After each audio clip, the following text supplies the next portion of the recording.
Assalamualaikum warahmatullahi wabarakatuh. Saya Nabila Anggraini, mahasiswi Kebidanan Universitas Singaperbangsa Karawang.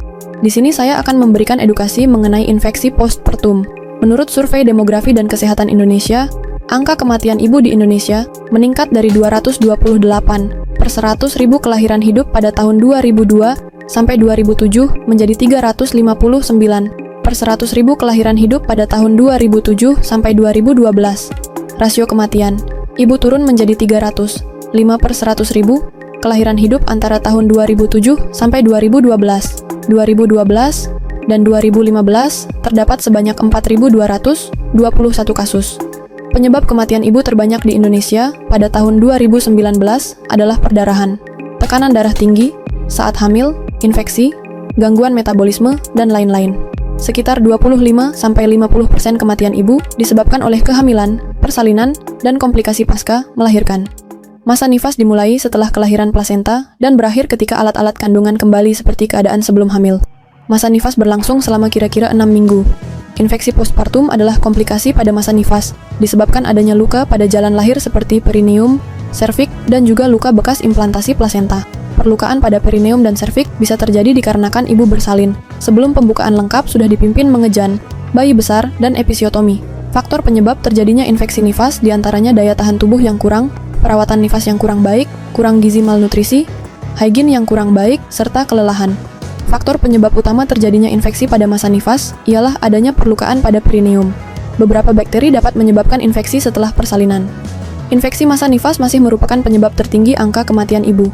Infeksi alat genital merupakan komplikasi masa nifas. Infeksi yang meluas ke saluran urinari, payudara, dan pembedahan merupakan penyebab terjadinya AKI. Tanda dan gejala infeksi pasca melahirkan antara lain demam, nyeri pada daerah yang terinfeksi, kemerahan, gangguan fungsi organ. Gambaran klinis infeksi nifas terbagi menjadi dua bagian, yaitu infeksi lokal dan infeksi umum. Infeksi lokal mengubah warna kulit, muncul nanah, pembengkakan pada luka, nanah bercampur lokus, keterbatasan gerak, suhu tubuh meningkat. Infeksi menyeluruh, nyeri dan lemas, suhu tubuh meningkat, pernafasan meningkat dan sesak nafas, tidak sadarkan diri gelisah sampai koma, gangguan involusi uterus, bau tidak sedap, lokia bernanah dan kotor. Pencegahan infeksi postpartum. Menurut Jurnal WHO 2021, Postpartum Sepsis Prevention and Management, serta Jurnal Kebidanan dan Keperawatan, pencegahan infeksi nifas meliputi 1. Edukasi ibu nifas. Cara membersihkan vulva dari depan ke belakang, mengganti pembalut nifas secara teratur, dan tanda bahaya infeksi, demam, nyeri perut, lokia, berbau. 2. Inisiasi menyusui dini and menyusui eksklusif, membantu kontraksi uterus sehingga mengurangi risiko retensi lokia. 3. Monitoring ketat pasca persalinan, memantau suhu, lokia, dan tanda vital ibu. 4. Pencegahan infeksi nosokomial, ventilasi ruang nifas, desinfeksi alat, dan isolasi pasien infeksi.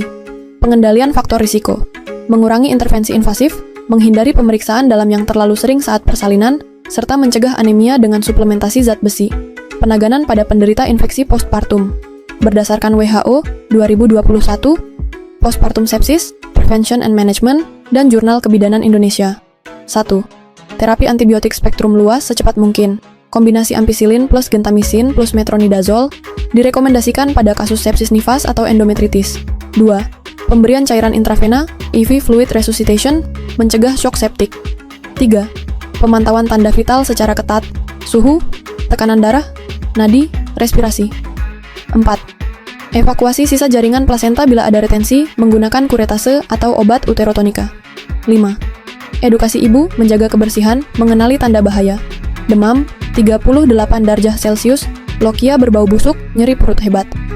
Demikian penyampaian kali ini, semoga bermanfaat. Wassalamualaikum warahmatullahi wabarakatuh.